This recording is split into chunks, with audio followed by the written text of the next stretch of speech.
Okay friends, to get started on this job, the first thing we need to do is safely raise and support the vehicle with the suspension hanging. Remove all 5 of your lug nuts and take the wheel off. Now that we have the wheel off, we have a nice clear view of our caliper. Let's remove the 2 caliper bracket mounting bolts. Put that in there, a couple threads.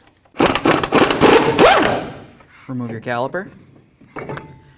Now we're going to set it aside so it's not putting any pressure on our flex hose. Get the rotor off of here. Time to separate our outer tie rod end from our knuckle. If you have a cotter pin, just go ahead and get it out of there, and then we're going to remove the nut. Separate the tie rod from the knuckle.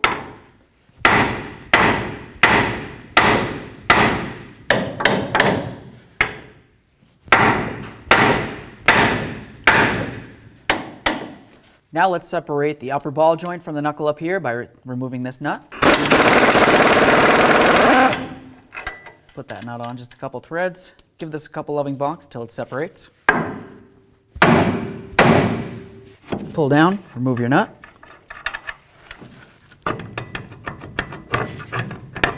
There it is, your axle nut. Now it's going to be time to separate the axle from the wheel bearing. Use a nice punch right here. Working on the lower ball joint, if you have a cotter pin, go ahead and get that out of the way. Let's remove the lower ball joint nut. Just keep in mind that there's going to be nothing holding the knuckle in. Start this nut on a couple threads for safety. Now we'll continue on with our hammer. We're going to give this a couple loving bonks to break it free.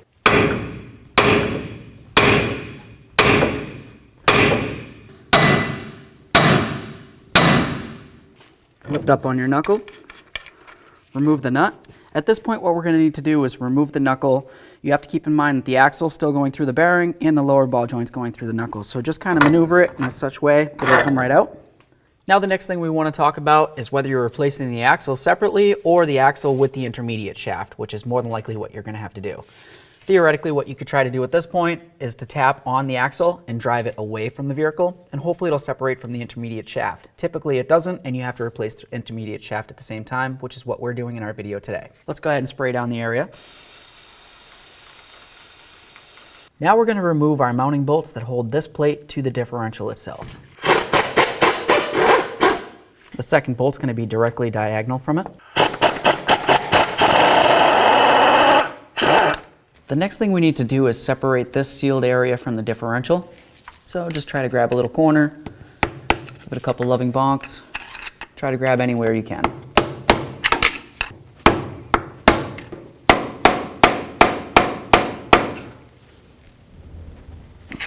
Okay.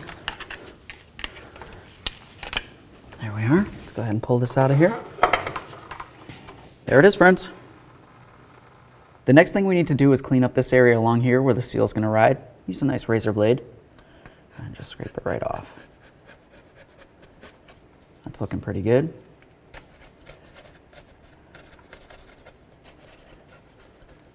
Now looking inside of this area, you can see this little cone. We kind of want to grab onto that. This is your bearing race. We'll pull it right out of there, and we're going to take that for recycling. Now let's take our rag, clean out this area where the race just came from. Make sure that you don't have any debris inside there. Make sure that everything's nice and clean along here. Let's move along. So now we're just going to get this seal ready here. Just take a little bit of petroleum jelly and go along this inner ring right here where you can see where that spring is. That's just to kind of hold it in while we mount this. Let's go ahead and put in our brand new bearing race here. Should slide right in and bottom down. So now it's going to be time to coat this bearing. We want to make sure we do that with some 75-90 gear oil. That's also what we're going to be using to check and fill the differential in the end. Just get it on all those bearings, work it around. That feels really good. Just going to get some along this little cog right here. Nice. Now we're just going to bring this up, slide it right in here. Something to pay quick attention to is this little metal ring. It needs to be on the bearing when you put this in. So just go ahead and slide it in. Make sure you've got that metal ring as well. Now let's get the seal on there. Let's go ahead and clean the threads on our bolts. Now we're going to go ahead and put our seal up on here. Line up those bolt holes. The next thing we want to do is take those bolts that we just cleaned, put a little bit of RTV on them, and then we're just going to start them into their corresponding holes.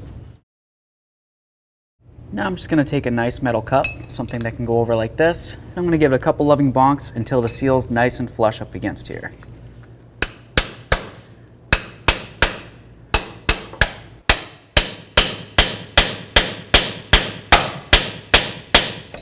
So what you're gonna find as you try to push this in is that the seal tends to wanna rock. If you're hitting on this side, it's gonna kind of pop out on this side and vice versa. So what you can try to do is just try to snug up these bolts a little bit and then give it a couple more loving bonks and then just keep tightening them as you go. So I have this pretty much bottomed out at this point. I'll bottom these out and then we're gonna torque them to manufacturer specification. Torque them to 21 foot-pounds. Now it's going to be time to install our axle. I like to put a little bit of copper never seize in there. Put your axle on the splines of the stub shaft there. We're just going to give it a couple loving bonks on the end here with a nice rubber mallet. Make sure it's locked in. Move along. Now it's going to be important to make sure you check your front differential fluid. Feeling along the differential cover, you're going to find a nice rubber plug. Go ahead and clean off around the area to make sure no dirt or debris can fall into your differential. Get underneath here, pop it out of the way. To check your differential fluid, you can use a glove finger. Just come in, bring it down at a little bit of an angle, and make sure you get a teeny bit of fluid. This looks like it's perfectly full. If you need to fill it, use 75/90 gear oil. That back in, clean up our mess. A little bit of copper never seize on your splines of your axle.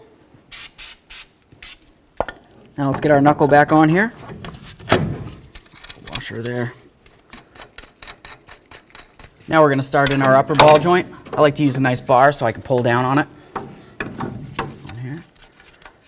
Let's go ahead and snug up this lower ball joint. Now let's torque this to 38 foot-pounds. So now you just want to make sure that the slot lines up with your hole on your ball joint. If it doesn't, you need to continue tightening until the next one does. Let's go ahead and put in our locking cotter pin here.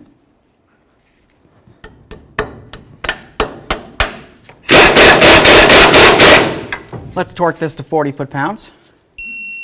Now the next thing we're going to want to do is get our rotor on here, but before you do that, you need to make sure you clean up your hub and of course clean up the back of your rotor braking surface. We have a new bearing and a new rotor, so I don't have anything to clean here. I'm just going to go ahead and put it on there. I'm going to start on a lug nut so that this can't flop around, and we'll continue. Now it's going to be time to get our caliper on here. Let's go ahead and slide that right over the rotor.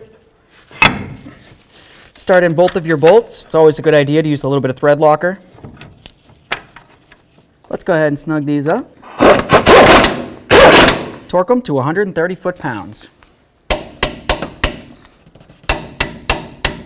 Let's get our outer tie rod end on here.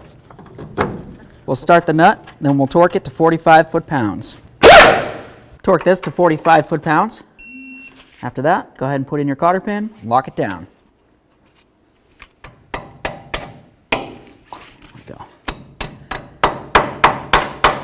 Let's put a little bit of red thread locker on the axle threads and then put on our axle nut. We'll just bottom this out and then we'll torque it to manufacturer specifications. Now it's going to be time to torque your axle nut. You want to do that while the vehicle is close to the ground, have a bar going across the studs and down like this. That's going to prevent it from spinning.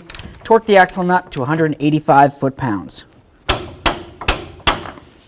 Now it's going to be time to get the wheel up on here. Your little cover. Start on all your lug nuts, we'll bottom them out, and then we'll torque them to 130 foot-pounds.